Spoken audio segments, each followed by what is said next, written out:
ആറ്റുകാൽ പൊങ്കാലയ്ക്ക് ശേഷം മാലിന്യം നീക്കുന്നതിലുണ്ടായ വീഴ്ചയിൽ നടപടിയുമായി തിരുവനന്തപുരം കോർപ്പറേഷൻ 5 ജീവനക്കാരെ സ്ഥലം മാറ്റി. ആറ്റുകാൽ ക്ഷേത്രം സ്ഥിതി ചെയ്യുന്ന പ്രദേശത്തെ health inspector, junior health inspector വിഭാഗത്തിലുള്ളവരെയാണ് സ്ഥലം മാറ്റിയത്. അതേസമയം മേയർ വി രാജേഷിന്റെ വിമർശനങ്ങൾക്ക് മറുപടിയുമായി മന്ത്രി വി ശിവൻകുട്ടി രംഗത്തെത്തി. കോർപ്പറേഷന് മുകളിലാണ് സർക്കാർ, ഇടപെടേണ്ട കാര്യങ്ങൾ ഇടപെടുമെന്നും വി ശിവൻകുട്ടി പറഞ്ഞു. സാധാരണ പൊങ്കാല കഴിഞ്ഞാൽ ഒരിക്കലും ഇത്തരം വിവാദങ്ങൾ ഉണ്ടാകാറേയില്ല. നഗരസഭയും നാട്ടുകാരും അതുപോലെ തന്നെ പ്രാദേശിക ഉത്സവ കമ്മിറ്റികളെല്ലാം ചേർന്നുകൊണ്ട് നഗരം ക്ലീനാക്കുന്ന ഒരു സമീപനമാണ് ഉണ്ടായിട്ടുള്ളത്. ഇപ്പം അതിൽ നിന്ന് വ്യത്യസ്തമായിട്ടുള്ള ആക്ഷേപമാണ് ഉണ്ടായിരിക്കുന്നത്. ഒഴിവാക്കപ്പെടേണ്ട വിഷയമാണ്. അതിൽ കോർപ്പറേഷൻ എന്തെങ്കിലും പിശക് സംഭവിച്ചിട്ടുണ്ടെങ്കിൽ അത് അടിയന്തരമായി ഇടപെട്ട് അതിന് പരിഹാരം കാണുന്നതിന് വേണ്ട നടപടി സ്വീകരിക്കേണ്ടതാണ്.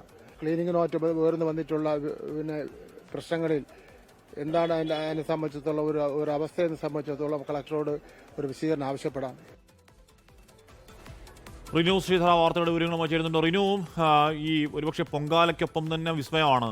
പൊങ്കാല കഴിയുമ്പോൾ വിത്തിൻ നോ സെക്കൻഡ്സ് നഗരം പഴയപടി എന്ന് പറഞ്ഞാൽ വൈകുന്നേരം ഒരു 4 മണിയൊക്കെ ആകുമ്പോഴേക്കും അത്രയും ആളുകൾ വന്നതിൻ്റെയോ അത്രയും കലങ്ങൾ അവിടെ ഉണ്ടായിരുന്നതിൻ്റെയോ അത്രയും ഇഷ്ടിക വെച്ചതിൻ്റെയോ ഒന്നും യാതൊരു വിധ ഒന്നുമില്ലാതെ നഗരം കണ്ണാടി പോലെ ക്ലീൻ ആവുന്നത്. ഇക്കുറി അത് ഉണ്ടായില്ല എന്നത് രാഷ്ട്രീയാരോപണം മാത്രമാണെന്ന് പറഞ്ഞുകൊണ്ടിരുന്ന പക്ഷേ ജീവനക്കാർക്കെതിരെ നടപടിയെടുത്തതിലൂടെ അങ്ങനെ അല്ല, എന്തോ പ്രശ്നങ്ങൾ ഉണ്ടായി എന്ന് കോർപ്പറേഷൻ സ്ഥിരീകരിക്കലല്ലേ റിനു?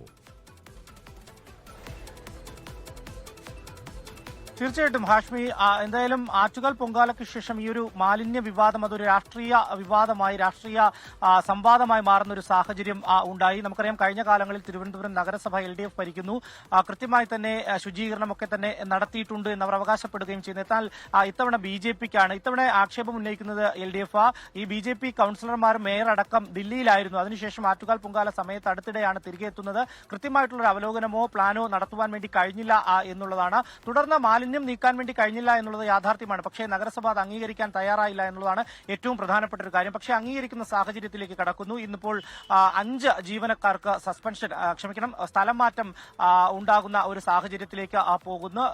അതായത് JHIമാർ, അതുപോലെ തന്നെ ഹെൽത്ത് ഇൻസ്പെക്ടർമാർ തുടങ്ങിയവരെയാണ് ഇപ്പോൾ സ്ഥലം മാറ്റിയിരിക്കുന്നത് എന്നുള്ളതാണ്. അതായത് ആറ്റുകാൽ ക്ഷേത്രവുമായി ബന്ധപ്പെട്ട് ജഗതി, അതുപോലെ തന്നെ മണക്കാട് ഹെൽത്ത് ഓഫീസർമാരുടെ ഓഫീസിലുള്ള ഉദ്യോഗസ്ഥരെയാണ് സ്ഥലം മാറ്റിയിരിക്കുന്നത്. അതായത് ജഗതി സർക്കിളിലെ ആശാ ദിവാകർ, മണക്കാട് പ്രദീപ് SS, അതുപോലെ തന്നെ മണക്കാടിലെ തന്നെ ആതിര JR, അതുപോലെ തന്നെ ബിസ്മി റാണി ജഗതി സർക്കിൾ, ഇങ്ങനെ 5 ഉദ്യോഗസ്ഥരെയാണ് സ്ഥലം മാറ്റിയിരിക്കുന്നത്. എന്തായാലും നിലവിൽ കഴിഞ്ഞ ദിവസം മേയർ പറഞ്ഞത് മന്ത്രിയുടെ കാര്യം നോക്കിയാൽ മതിയെന്നാണ്. പക്ഷേ മന്ത്രി വി ശിവൻകുട്ടി പറഞ്ഞത് നോക്കേണ്ട കാര്യങ്ങളിലെല്ലാം തന്നെ, അല്ലെങ്കിൽ ഇടപെടേണ്ടുന്ന കാര്യങ്ങളിൽ കൃത്യമായി ഇടപെട്ട് പോകുക തന്നെ ചെയ്യും എന്നുള്ളൊരു കാര്യം കൂടിയാണ് അദ്ദേഹം പറഞ്ഞു വെക്കുന്നത്. ഹാഷ്മി, ലോകത്തെവിടെയായാലും ഏത് സമയത്തും 24 വാർത്തകളും ഓഗ്മെന്റഡ് റിയാലിറ്റി പാക്കേജുകളും എക്സ്പ്ലെയിനറുകളും വിശദമായി കാണാൻ ഞങ്ങളുടെ YouTube ചാനൽ നിങ്ങൾക്ക് സബ്സ്ക്രൈബ് ചെയ്യാം.